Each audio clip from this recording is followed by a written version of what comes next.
Hi friends, omelette ಅಂತೂ ಎಲ್ಲರೂ ಮಾಡ್ಕೊಂಡು ತಿಂತೀರಿ. ಆದರೆ ನಾ ಏನು ಮಾಡಕತ್ತಿದ್ದ ಆಮ್ಲೆಟ್ ಬನ್ ರೋಲ್ ಹೆಂಗೆ ಮಾಡೋದು ಅನ್ನೋದು ಹೇಳ್ಕೊಡ್ತೀನಿ.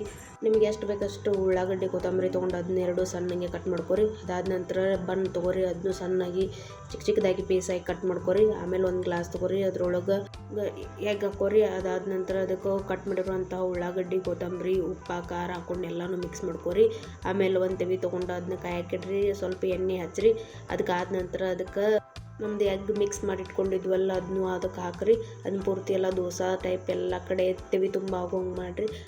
ಕಟ್ ಮಾಡಿರುವಂತಹ ಬನ್ ಪೀಸಸ್ಸನ್ನು ಅದ್ರ ಮ್ಯಾಗ ಹಾಕೋರಿ. ಒಂದೊಂದು ಹಾಕೊತ ಬರ್ರಿ, ಪೂರ್ತಿ ಎಲ್ಲ ಕಡೆನೂ ಹಾಕ್ರಿ. ಅದಾದ ನಂತರ ಸ್ವಲ್ಪ ಎಣ್ಣೆ ಹಚ್ಚಿ ಎರಡು ಕಡೆನೂ ನೀಟಂಗೆ ರೋಸ್ಟ್ ಮಾಡ್ಕೋರಿ. ಎರಡು ಕಡೆ ರೋಸ್ಟ್ ಆದ್ರೆ ನಮ್ದು ಆಮ್ಲೆಟ್ ಬನ್ ರೋಲ್ ರೆಡಿ ಆಗ್ತದ್ರಿ. ಇದನ್ನು ಬೇಕಂದ್ರೆ ನೀವು ಪ್ಲೇಟ್ದಾಗೂ ಹಾಕೊಂಡು ತಿನ್ನಿರಿ. ಇಲ್ಲ ನಿಮಗೆ ರೋಲ ಬೇಕಾತಂದ್ರೆ ಅದನ್ನ ಒಂದು ಪೇಪರ್ದೊಳಗೆ ಸುತ್ಕೊಂಡು ರೋಲ್ ಟೈಪ್ ಮಾಡ್ಕೊಂಡು ತಿನ್ನಿರಿ. ಮಸ್ತ್ ಇರ್ತೈತಿ. ನೀವು ಒಂದ್ಸಲ ಟ್ರೈ ಮಾಡಿರಿ. ಹೆಂಗೆ ಅಂತ ಹೇಳಿ ಕಮೆಂಟ್ ಹಾಕ್ರಿ.